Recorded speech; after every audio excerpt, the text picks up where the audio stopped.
Hi, today we're here to talk to Sophie Littlelick. Is that right? Yes. Isn't that? Got it right? This is good. Sophie has been a member of the Allonus group now for some time, and we're just going to speak to Sophie about her life and her journey and how she's come to this point in her life. When did you first realise that you were on a journey to finding something else? For me, it started from a young age, but when I actually, probably when I was 8, 9 years old, I knew I was on a spiritual journey, but actually never done anything about it until maybe 2005. Okay.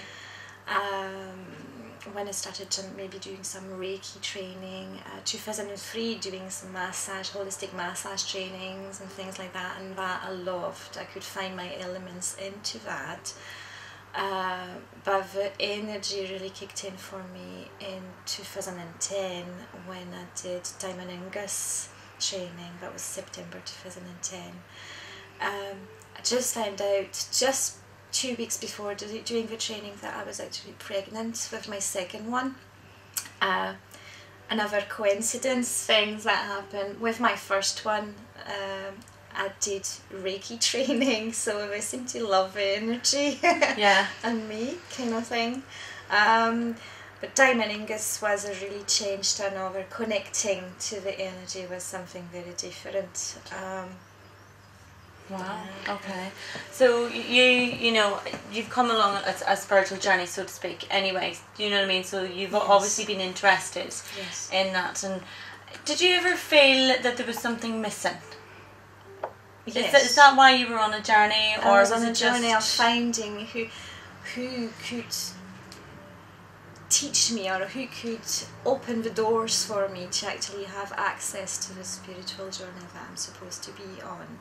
And that is from a very young age. What I mean, when I was 8, 9 years old, as you know, in Brittany there's a lot of healers, a lot of beliefs and white witches, and it could be, for any physical or any spiritual guidance. And my grandmother is actually very spiritual, so I think it's coming from generation to generation the wheel of it. Something we want to keep quite close, and I think the roots in Brittany are very strong for that. Wow, right. So if someone is ill, it's a healer that the people in Brittany seek first. Yeah, they tend to go, instead of going to doctors. Okay. They would go to a healer. Okay. It's a bit like if there's something wrong in their life, I'll go to a fortune teller quite easily as well. But the healers have, and some of them are still being trained, but it's harder to find them because it's something that has not been passed on, and maybe it was they've not found a way to pass on that knowledge. But there is certainly a lot of healers in Brittany, and if you go to the doctors and they give you, antibiotics, paracetamol for loads of things, and deep down that it's not going to actually solve the cause of the problems, then you would go and see the healer. So the doctor is more, solving the symptoms, rather than the root cause of the problem. Okay.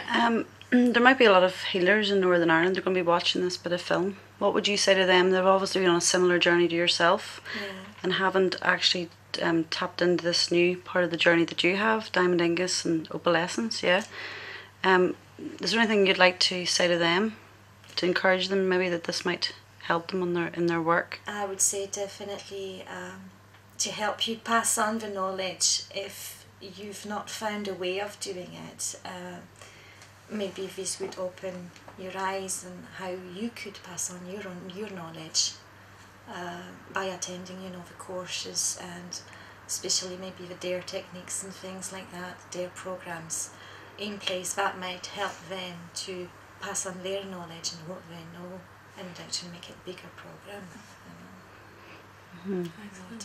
And you've actually had Diamond Angus and opalescence then, I've got Diamond Angus, I've got opalescence, I've done School of Life, I've done DARE 1 and 2, and I'm this week running DARE 3 and 4. and I will carry on because I just want to know it all. Now that we have the possibilities to actually have the knowledge to make change in people's life and actually heal at a deeper level and actually heal for good, I will continue on that journey. It's very important for us, for the generations to come, for my kids, for their kids, for the planet. And do you feel as if you have a new sense of awareness what your kind of role is to play now? Yes. I found out more recently, I would say, since opalescence actually, that my role was more involved into, for me personally, into kids and women, which I seem to always had some kind of intimacy with, but didn't see my role until recently. Excellent. Mm-hmm. So could you maybe give me a timeline of the from the Allonus programs that you've been doing, you know, starting from the Diamond Ingus? When did you begin it? It went very, very fast. Basically, September 2010 I started Diamond Ingus, and I found out obviously I was pregnant with my second kid, just named Raphael, and basically in January 2011 did the opalescent course. February 2011 School of Life, March 2011 Dare 1 and 2, and actually opalescence, I must have made a mistake in that, is April 2011 actually I did opalescence. Okay. And after doing opalescence, April 2011, 2 weeks after I gave birth to Raphael. Wow. So I kept busy during my pregnancy. Yeah. It was meant to be. Yeah. I think, sometimes you don't know what to do with yourself when you're pregnant. Well, I certainly knew what to do. Yeah, excellent. Yes. And now you're doing your Dare 3 and 4. And I'm doing my Dare 3 and 4. In March 2012. Mm-hmm. So over a period of, we would say 18 months then, yeah, you have done all the aspects of the Allonus. Well, for the Dare program, I'm only at the start of it. I'm only at the foundation. Okay, so there's more to go. There will be more to go. But yeah, from within 8 months, I've done Diamond Ingus, Opalescence, School of Life, and Dare 1 and 2. Okay.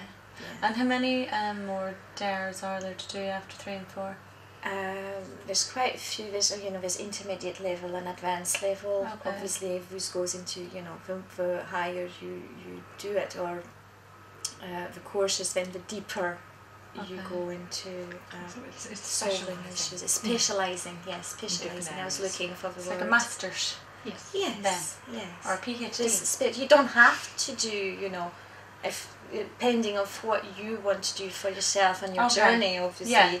But it will be specialised intermediate course and specialised advanced course, depending of what your role and what you want to do as a person, as a therapist. As I said, I'm a holistic therapist, so for me, I could see, by doing massage or even Reiki, trying to heal people, I was not going deep enough to actually solve, their issue, and obviously Diamond Ingus, Opalescence, and now Dare techniques are actually contributing a lot to my healing today. Wow, excellent. So you felt pregnant then when you first started the Diamond Ingus? I was pregnant already when I started the Diamond Ingus. I actually picked up the phone when I found out and I said, "Can I still do the course? I'm already here." And I said, "Actually, it's very good, because that means that whatever luggage and whatever fears are within you, you're not going to pass it on to your baby. Whatever, for very, very important for me during the second pregnancy, for example, was in my family there is a history of not bad pregnancy, but giving birth, very, very struggling giving birth, and it kind of created a lot of fear in me and anxiety. I can compare both birth with my first kid, Elia, 38 hours in labour, intensive labour, every 5 minutes contraction. I ended up with epidural and episiotomy. Tough. Yeah, very tough one, Yeah. not very nice, very long one and tired. But you know, it still went on. I would say it was an okay delivery. Yet I didn't know what was actually an okay delivery when I actually delivered my second kid after doing all this energy course. I've delivered in labour, 6 hours. No epidural needed at all. The pain was nothing compared to what I've lived through my first one. The fear was completely gone because obviously I had their sessions. I had opalescence, diamond ingots with me, and actually the energy when I delivered was unbelievable. Really? It took me a week of disbelief of what just happened.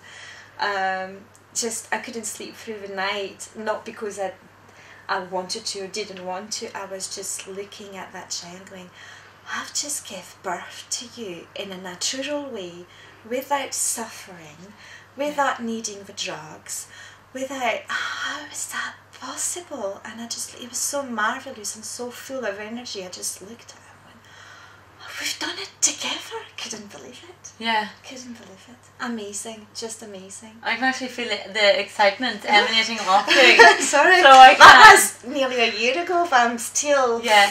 And actually, I'm Amazing. feeling a little bit envious that you've had that. I've 4 children, and I just, listening to your story is making me wish. Oh, I wish I had that. Yes. When I was giving birth to my children, because with each one, the fear got more. Yeah. Because I knew what was coming. Yes. Yes. And there's no need for that. no, there is no need for it. So there's not, Huge it's difference. giving birth is the most natural thing in the world. Yes. And it should be joyful. And I And, must say, and a lot of women are going to say, surely it's not possible. It is possible Yeah. to actually feel joy when your baby's coming out. Yeah. And that's what I felt. And I experienced with my first kid something completely different, something that probably most women on this planet would have experienced, yet it's no longer necessary to feel that way. We can take the fear and the anxiety out of you, make you feel full of energy and confidence and everything, and it is such a special moment that it should be like that for everyone. Yeah.